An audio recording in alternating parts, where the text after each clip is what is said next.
बिस्मिल्लाहिर्रहमानिर्रहीम।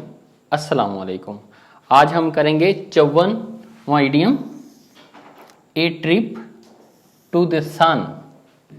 सूरज के ऊपर एक ट्रिप, सूरज की सैर। अब इसका तर्जुमा जो है अगर हम उर्दू में करें तो आप कह सकते हैं एक नामुमकिन बात जिसका वकूअ होना मुमकिन ना हो।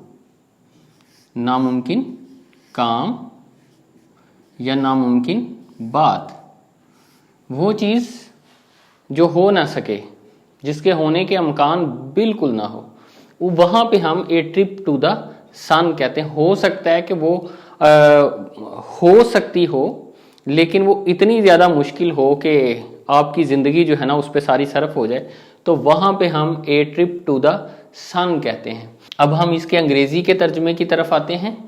इम्पॉसिबल टू अचीव, एक ऐसी चीज़ जिसको हासिल करना नामुमकिन हो। लेकिन मैं आपको पहले भी बता चुका हूँ कि ये इसका तर्जमा या इडियम का मानी तो यही है, लेकिन इसको ऐसे कामों के लिए भी इस्तेमाल कर लिया जाता है जो आमतौर पे मुमकिन तो होते हैं, लेकिन कोई भी जो शख्स है उसके हालात के मद्देनज़र वो मुमकिन नज़र नहीं आ रहे होते, वो बहुत ज़्यादा मुश्किल होते हैं। मिसाल के तौर पे एक शख्स कहता है उसने अमेरिका जाना है और अमेरिका जाके रहना, ये एक मुमकिन चीज़ है, हो सकती है। एक शख्स कहता है मैंने ऑस्ट्रेलिया जो है ना वो जाके रिहाइश इख्तियार करनी है या ऑस्ट्रेलिया का वीज़ा हासिल करना है, ये चीज़ मुमकिन है। लेकिन उस शख्स के जो हालात हैं वो इस तरह के हों कि वो बहुत ज़्यादा मेहनत करेगा या बहुत ज़्यादा उसको क्या कहते हैं कि तगोदो के बाद वो चीज़ हासिल हो सकती हो और वो उसे मुमकिन नज़र ना आ रहा हो, इस चीज़ को कहते हैं। जैसे फ़र्ज़ करें कोई शख्स कहे कि मैंने फ़लाँ बड़ी यूनिवर्सिटी जो है वहाँ से डिग्री करनी है, वो कर सकता है अगर वो सख्त मेहनत करे,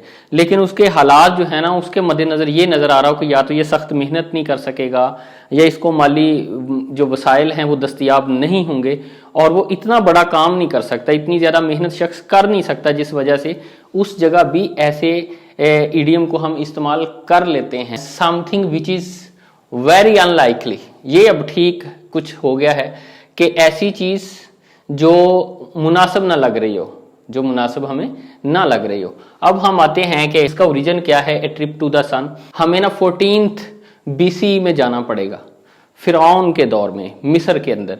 मिस्र के अंदर अगर आप चले जाएं तो उन लोगों के बहुत सारे खुदा थे। वो लोग जो थे वो देवताओं की पूजा करते थे, वो एक मुशरिक कौम थी और उनका ये ख्याल था कि जो सूरज है, यहाँ मैंने सूरज बनाया है और ये ट्रिप का सामान बनाने की कोशिश की है ताकि आपके जहन के अंदर ये रहे ट्रिप टू द सन जो है कि अब यहाँ पे आप ट्रिप का सामान तो रख सकते हैं, लेकिन यहाँ पे पहुँचना जो है वो कितना मुश्किल।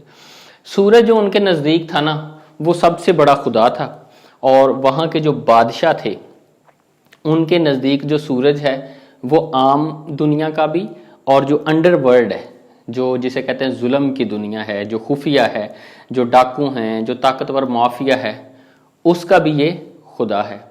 फिर उनका ये भी मानना था कि जो सूरज है पूरी कायनात को ज़िंदगी ये देता है। अगर तो हम ज़मीन की बात करें तो ज़मीन के ऊपर जो ज़िंदगी है अल्लाह ताला ने इसको एक सबब बनाया है ज़मीन के ऊपर ज़िंदगी जो है वो पैदा करने का। जैसे सूरज की रोशनी से ज़ियाई तारीफ का अमल होगा, जिसे अंग्रेज़ी में फोटोसिंथेसिस कहते हैं, यानी पौधे सूरज की मदद से अपनी जो खुराक है वो तैयार करते हैं। जितने भी आपको दरख्तों के ऊपर पत्ते नज़र आते हैं, फल नज़र आते हैं, इतने प्यारे प्यारे फूल नज़र आते हैं, वो सूरज से हासिल होने वाली रोशनी की मदद से।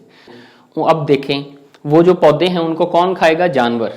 और ज़िंदगी का निज़ाम जो है वो बरकरार रहेगा, उन जानवरों को बाकी बड़े जानवर खाएंगे। तो ये सारा निज़ाम किससे है? सूरज से। अगर सूरज को ख़त्म कर दिया जाए तो पौधे जो हैं वो अपनी ग़िज़ा तैयार नहीं कर सकेंगे और दुनिया के ऊपर ज़िंदगी ख़त्म हो जाएगी। चूँकि उनके पास इल्म था साइंस का, तो वो ये समझते थे कि सूरज खुदा है, इसने पूरी कायनात को ज़िंदगी दे रखी है। फिर उनका ये भी ख्याल था कि सूरज जो है सुबह के टाइम निकलता है और शाम को एक पूरा राउंड लगाता है, कायनात का चक्कर लगाता है पूरी कायनात का, और जो कुछ उसमें हो रहा है ना उसकी निगरानी करता है। और रात को जब छुप जाता है ना तो भी वो कहते थे कि ये चक्कर लगाता है और ये अंडरवर्ल्ड का चक्कर है। अब चूंकि उनको नज़र नहीं आ रहा और वो जो जालिम हैं, जो डाकू हैं, जो लुटेरे हैं, जो माफिया है, जो ताकतवर ग्रुप है, उनकी तरफ भी ये नज़र रखता है। और फिर इनका ये कहना था अगर हम the hand book of Egyptian mythology पढ़ें, अब जो इजिप्शियन माइथोलॉजी है उनकी जो आप कह सकते हैं कि जो अकायद हैं उनके मुताबिक कोई भी आम मिस्री, ऑर्डनरी इजिप्शियन, जो आम मिस्री लोग हैं, जो उनके बादशाह नहीं हैं, did not expect to meet their gods, यहां पे गॉड्स आएगा, कि वो अपने जो देवते हैं उनसे मिल नहीं सकते। अब उनके सारे बादशाह जो होते थे वो आप कह सकते हैं जब तक वो जिंदा हैं वो नीम खुदाई का दर्जा रखते हैं, और जब वो उनका ख्याल था मर जाएंगे तो ये देवते बन जाएंगे। अनटिल आफ्टर हैड डाइड, उनको अब अपने खुदा से मिलने के लिए यानी अपने देवता से मुलाकात करने के लिए उनको मरना पड़ेगा, मरने से पहले जिंदगी में वो उनको नहीं दे सकते। अब ये वाले जो बादशाह थे वो ये उनका अकीदा था कि हम सारे सूरज की औलाद में से हैं, ये जो, क्योंकि वो सबसे बड़ा खुदा था, उसको सबसे बड़ा खुदा समझा जाता था, कायनात को कंट्रोल करने वाला भी वो समझते थे। तो अब ये जो आम, ये वाला जो उनका देवता है, ये सूरज का देवता, उसकी एक आप कह सकते हैं सिंबॉलिक फॉर्म है, मैंने उसे ड्रा करने की कोशिश की है, ये वाला। अब जो उनके बादशाह हैं, जब वो इसकी औलाद हैं, वो भी देवते हैं। अब आम मिस्री उन बादशाहों को नहीं देख सकता, उनसे मुलाकात नहीं कर सकता, और अगर मिलना है तो उसको मरना पड़ेगा, मरने के बाद ही देख सकता है, मरने से पहले नहीं देख सकता। यानी कि आप ये कह सकते हैं कि जो आम मिस्री हैं उनके लिए ये चीज़ नामुमकिन है कि वो अपने देवताओं को मिल सकें, अपने बादशाहों को मिल सकें। अब आप सोचिए कि एक आम देवता है, उसको वो नहीं मिल सकते, उसको वो नहीं देख सकते, और जो सबसे बड़ा देवता है उसको मिलना कितना मुश्किल होगा। तो उन लोगों का ये अकीदा और ख्याल था कि कोई भी शख्स जो है वो मरीख पे तो जा सकता है, ज़ुहरा पे तो जा सकता है, चांद पे तो जा सकता है, लेकिन यहां नहीं जा सकता, यहां जाने के लिए उसे मरना पड़ेगा। तो ये वाली चीज जो थी वो सदियों से चलती आ रही थी, फिर पता नहीं किसने इसको अंग्रेजी के अंदर रिकॉर्ड किया और ये बन गया, और ये ओरिजिनेट हुआ इस हकीकत से कि जो ट्रिप है इंसानों का सूरज पे जाने का, ये नामुमकिन है। तो जब ये नामुमकिन है तो हम इसको कहेंगे कि हर वो काम जो मुमकिन नहीं है हमने उसके मुमासल इसको कर लिया। अब हम आते हैं मिसालों की तरफ। तो जो पहली मिसाल है, climbing on Mount Everest is a trip to the sun. Mount Everest जो है दुनिया में पहाड़ों की सबसे बड़ी चोटी है, जो सबसे बड़ी सबसे ऊंची चोटी है वो माउंट एवरेस्ट है श्रीलंका में, और दूसरे नंबर पे पाकिस्तान में है K2। अब कोई शख्स ये कह रहा है कि मेरा उस पे माउंट एवरेस्ट पे चढ़ना जो है ना बिल्कुल ऐसी है जैसे सूरज पे जाना, आप कह सकते हैं नामुमकिन। अब मैं आपको पहले भी बता चुका था कि माउंट एवरेस्ट पे बहुत लोग जा चुके हैं, इस पे जाना नामुमकिन नहीं है, लेकिन उस शख्स के हालात के मुताबिक नामुमकिन है। अब दूसरा हम जुमला देखते हैं, for Alina waking up early in the morning is not less than a trip to the sun. जो अलीना है उसके लिए सुबह जल्दी उठना सूरज पे ट्रिप से कम नहीं है, यानी नामुमकिन के करीब है, नामुमकिन से कम नहीं। अब आप देखें कि सुबह उठना नामुमकिन तो नहीं है, जल्दी उठा जा सकता है, लेकिन उसकी कोई रूटीन होगी, देर तक उसने काम करना होगा, या एक आदत जो है वो पैदा हो चुकी है और सुबह जल्दी उठना बड़ा मुश्किल है, तो वहां पे भी ये इस्तेमाल कर दिया गया है।